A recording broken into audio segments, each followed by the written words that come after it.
Shalom. First, I want to give all praise, honor, glory to Yahweh, Bashem, Yahweh Shai, Bashem, Rakakudash. Double honors to the mighty men, the elders, and the apostles, and the community, waking up the lost sheep, the house of Israel in these last days. Peace and blessings to everyone doing this truth and humbleness and sincerity. Again, I'm going to say Shalom. This is your brother Yahweh coming at you with a quick video. Yo, family, I've been telling y'all for the past few videos how America would get hit by small-scale missiles. And I want to share a video from the Midas Touch from being merely silence, okay? I'll do the copyright video first. Fair use disclaimer. Under Section 107 of the Copyright Act 1976, allowance is made for fair use for purpose such as criticism, comment, news reporting, teaching, scholarships, and research. Fair use is a use permitted by a copyright statute that might otherwise be infringing. The copyright laws of the United States recognize a fair use of copyrighted content. Section 107 of the United States Copyright Act states, notwithstanding provisions of sections 106 and 106A, the fair use of the copyrighted work includes such use by reproduction of copies, phono records, or by any other means specified by that section for a purpose such as criticism, comments, news reporting, teachings, scholarship, research. Is not an infringement of copyright. Copyright disclaimer, fair use. Deal with the copyright disclaimer for YouTube, but he go in it extra hard. Top generals and admirals gave him an urgent warning that the United States was not able to handle an escalation in the war. And if Donald Trump indeed escalated, it would put the United States in a awful existential situation. New York Times ran a story about this, but it's much worse than the New York Times is reporting.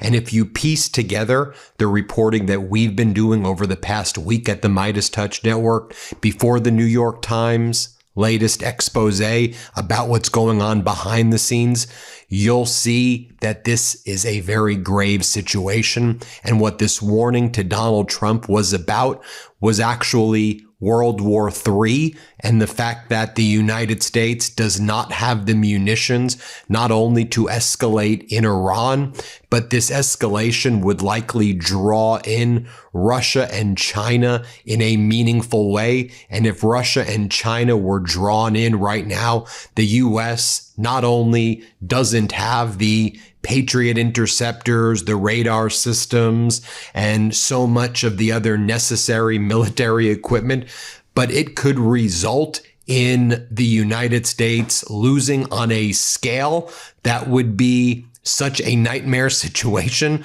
that it caused Donald Trump, at least for the time being, to pause what was going to be an escalation. Let's talk about what's going on here. I mean, a few days back, I did this report on YouTube. Chairman of the Joint Chiefs gives warning on Trump losing the war. And I was talking about how in Dan Kane, he's the chairman of the Joint Chiefs, public testimony before the United States Senate, he was making indications that the United States was running low on munitions. But I was describing what I was hearing from my sources and also what you can read between the lines of what he was saying. And if you looked at the satellite footage that was coming in from China and other sources of the U.S. bases in the region that I've been showing you, the U.S. base in Jordan, the U.S. base in Kuwait, Al Udeid in Qatar, which was abandoned by the United States. I was showing you the base in Bahrain, the Fifth Fleet. I was showing you some of the bases in the UAE. Iran's been just destroying these bases, and we have a full list right now of what we believe were all of the U.S. assets destroyed. I'll go over with that in a second, but it is bad. I mean, Iran's been surgically and with precision just destroying American military equipment and these early radar systems, and it was getting, and it is just a dire situation. And all of these PAC-3 Patriot interceptors and THAAD interceptors, which cost $3 to $5 million each. We've run very low on those munitions. I'll get into it. But so there was that video I did a few days back before the New York Times did their report. And I was saying that the chairman of the Joint Chiefs, Dan Raisin Kane, who, by the way, was not a qualified guy for that job. Remember, the United States fired C.Q. Brown Jr., who was qualified because Pete Hegseth is racist and he fires black people and women. Let's just call it what it is. So C.Q. Brown Jr. was pushed aside for a 3-star general in Raisin Kane who had to get a waiver for the job, whereas C.Q. Brown was 4-star, top of the top. Okay, so there's that story. And China put out that very powerful statement that Iran's an ally. They're our strategic partner militarily, economic, politically. They've said that before, but it was an important statement. And I said, it's not getting nearly enough attention. But that was one of the reasons also that we saw the United States not strike as hard as they claimed they were going to strike a few days back. And that was because I said China is stepping into the fray, and China's like, and so China said, enough is enough. We're going to get involved in this war. It was more than just the Wang Yi statement. We're going to get involved in this war in a big way if you escalate massively, Donald. So be warned. And you don't have the ability to help Taiwan anymore. You don't have the ability to help South Korea or Japan anymore. We know you don't. We know you're bluffing. So cut the shit, Donald, is basically what Wang Yi, China's foreign ministry, said on behalf of Xi Jinping. And also Russia's been communicating similar messages. I've been covering Ukraine strikes into St. Petersburg, the Wild Berries facilities, those logistical centers inside Russia and St. Petersburg. There was one in the Moscow region. There was another one in Crimea. I've been showing you the Ukrainian strikes on a lot of the cargo ships and boats in the Black Sea and the Sea of Azov as well. But what I think was also, I've been describing as well is I've been trying to also say, look, it's not just Ukraine hitting Russia. Russia's hitting Ukraine hard as well, both in the cities and hitting Ukrainian ships and transportation and other aspects as well. And I said, this escalation that's going on between Ukraine and Russia, pay attention to it. We should always be paying attention to it. And then you have the Caspian Sea, right? So you have on one side, you have Sea of Azov, Black Sea, right? On the other side, you have Caspian Sea, which has been used by Russia, obviously, to bring weapons and supplies to Iran and for Iran to give weapons and supplies to Russia. So this is serious. Okay, and there's another video I want to show y'all as well.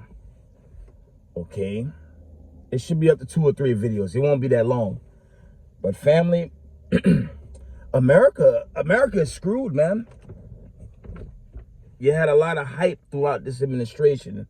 You've heard often Donald Trump wanted a golden dome over America. America don't even have a defense system. Well, I won't say that. I'm going to take that back. America have a defense system. But what's the point of it if they drained out all their interceptors with Ukraine, and they drained out their interceptors with Ukraine and this Iranian conflict? And remember, I said in my video most recent, I said, what if Latin America? What if Cuba? Okay. What if Venezuela go rogue? These coastal cities are done, man. You got to think about it. You have to think about it. Don't the Lord say he come like a thief in the night? And that's twofold sometimes. That's dealing with judgment and deliverance. But in this case, it's dealing with judgment. Okay? These coastal cities, okay? The United States coastal cities is in serious trouble. From New York City, the Carolinas, Florida, New Orleans, Houston, okay? Los Angeles, Seattle, San Francisco. Okay, these coastal cities are cooked, man. You can't rule it out. Y'all have to remember, what did Donald Trump do throughout his campaign? He basically made EU and NATO his enemy. This includes Canada. Remember all that hype with Greenland? Y'all remember all that hype? And he sent I believe the guy was a Republican, a senator from Louisiana, with some other administrative suits to try buying out Greenland, and these people prepared for war. But now the entire world know America primarily, okay, Israel too. Remember, they weren't in the same. They don't have no defenses no more.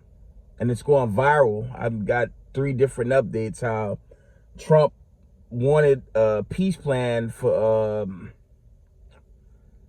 not Gaza, but they were trying to make some peace deal.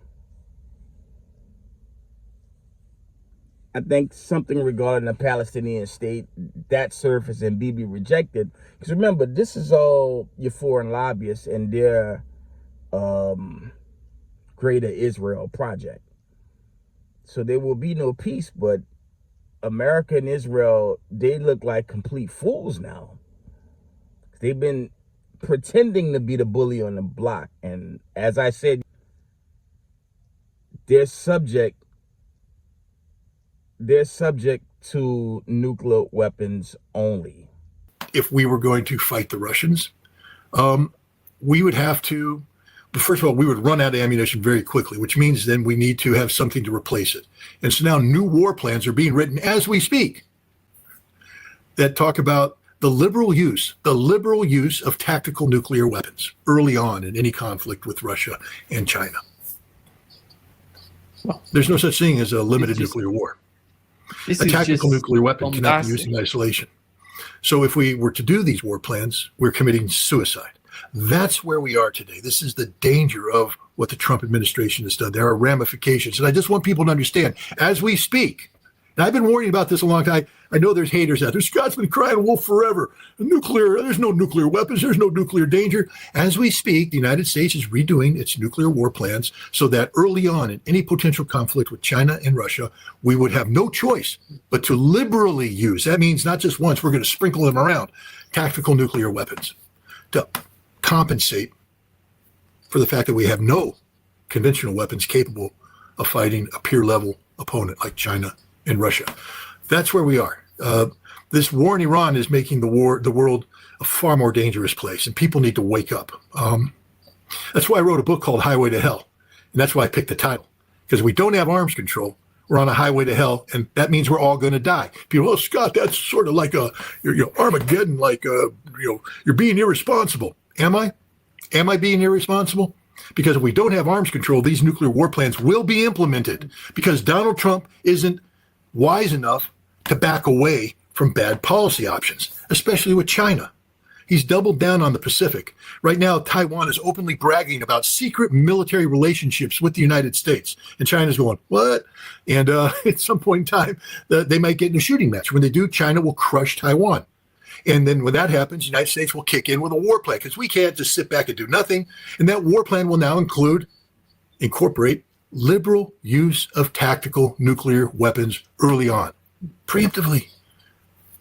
This is where we're at. I mean, I don't know how much louder I need to scream. I mean, it's getting to the point where I'm just starting to laugh about it because of the inevitability of our demise.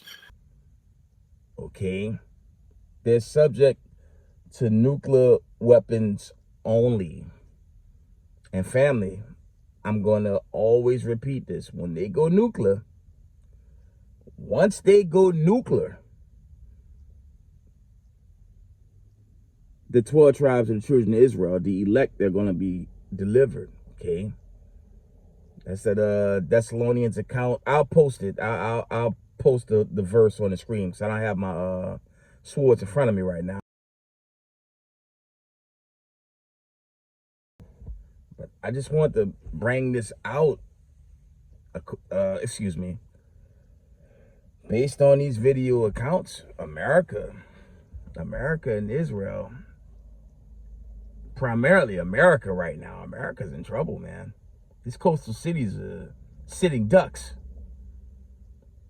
Before I go, I'm starting to think if the smaller missiles make impact, that's going to usher in martial law at the highest level. It'll be a military state right then and there. And again, how soon could this happen? This is close to imminent. Family, if their interceptors are that low, who's to say Okay, North Korea, China, Pakistan. Okay, Iran have a lot of allies. Russia. Who's to say they can't get missiles that could come to these coastal cities? Because behind the rhetoric sits a very real arsenal, built for exactly this kind of confrontation. Iran entered the recent wars with one of the Middle East's largest and most diverse missile forces. U.S. Central Command estimated in 2022 that Iran possessed more than 3,000 ballistic missiles, a figure that predates the enormous expenditure of the current war. And missiles are not a side program for Tehran. They sit at the very heart of its military doctrine, as the country's most important strategic deterrent against a far more powerful United States and its regional allies. That is the logic the West often refuses to say out loud. A nation that cannot match American aircraft carriers or stealth bombers builds the one thing that makes attacking it expensive. And Iran has spent decades making that deterrent survivable. Over the years, Tehran has built what it calls missile cities, vast underground military facilities carved into mountains and designed to protect missile systems from enemy strikes. Iran has publicly displayed these complexes in carefully staged reveals, associated with systems like the Shahab-3, Sejil, and Khorramshahr families, with reported ranges reaching around 2,000 kilometers, showcases designed as much for Washington's eyes as for Iranian television. The message of those tunnels is the same as the message from a vase. You may strike first, but you will not strike everything. But Iran's ambitions may stretch far beyond that. Iran's missile program has long-standing technological links to North Korea, while Chinese origin technology and components have also influenced parts of its broader missile development.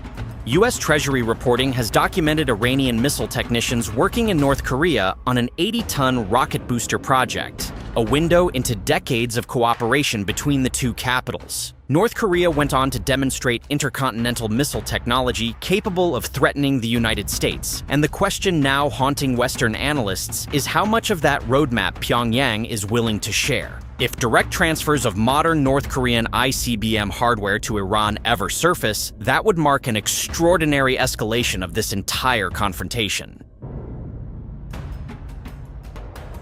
So let us be precise, because this is where the headlines and the evidence part ways. There is currently no confirmed evidence that Iran possesses an operational nuclear weapon or a proven intercontinental ballistic missile capable of reaching the American mainland. That distinction is critical. Iran may be talking about what it wants to develop, but that does not mean the capability exists today. And notice something else.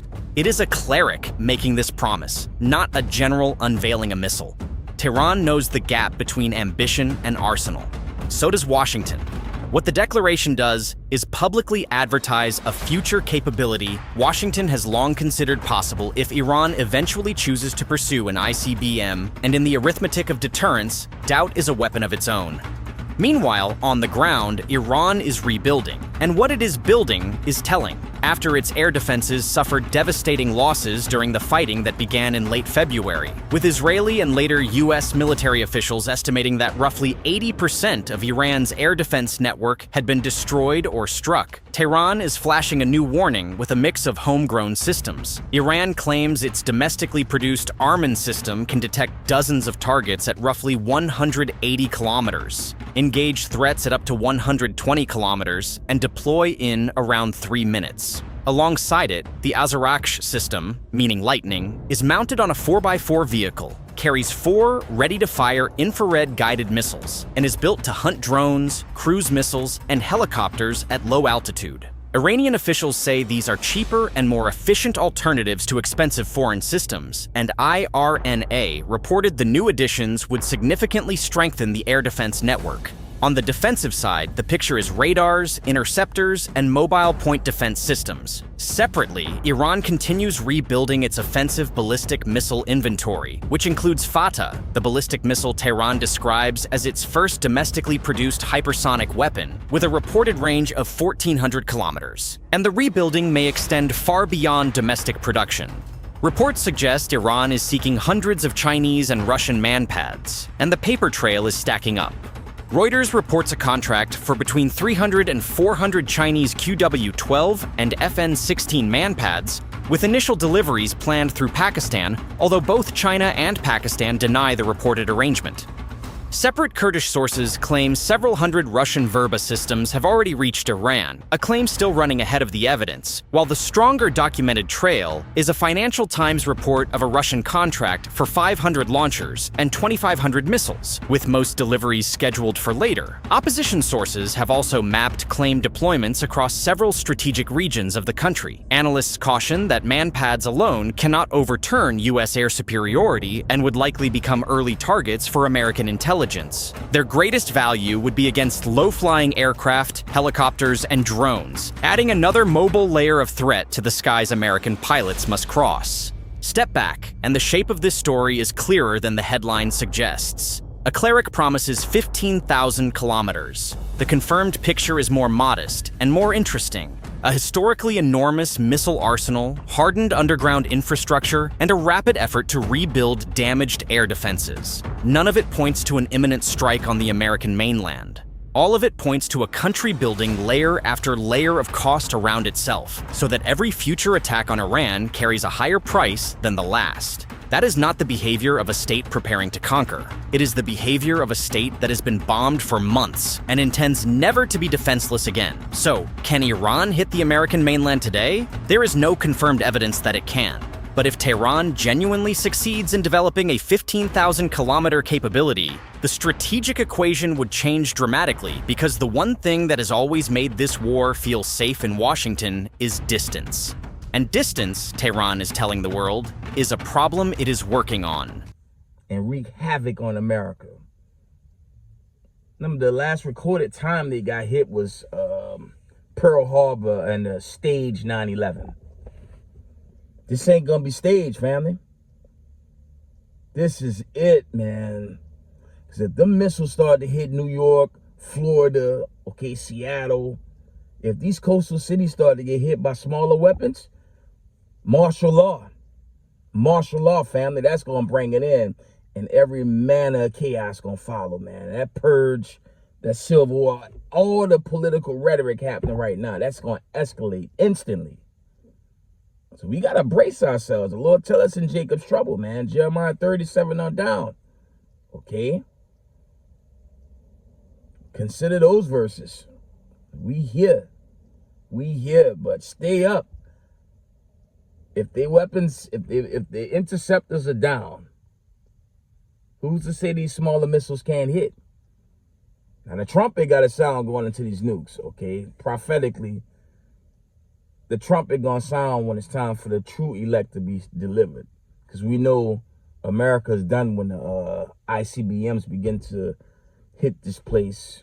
I can tell you in Jeremiah 50 and verse 9. That's when them ICBMs is going to rain on his land. You know, the Lord's going to judge this place like Sodom and Gomorrah. It tell you that in the latter end of Isaiah 13. And you can read the Sodom and Gomorrah accounts in Genesis. Okay, I think that's 12 on down. Right? But that's all, family. I want to just give y'all a quick update. Okay? I'm going to quote Zephaniah 2:1. The Most High says, gather yourself together, ye gather together, O nation not desired, before the decree bring forth. Judgment Day is coming to America. And based on the current events, harsh judgment is imminent. Okay? Keep in mind, I'm saying that because the interceptors are used up. Okay? With that, I'm going to give all praise, honor, and glory to Yahweh, Bashem, Yahweh Shai. Double honor to the mighty men, the elders, and the apostles in the community, waking up the lost sheep, the house of Israel in these last days. Peace and blessings to everyone doing this truth and humbleness and sincerity. Israel, I love y'all. We got next. Shalom, family.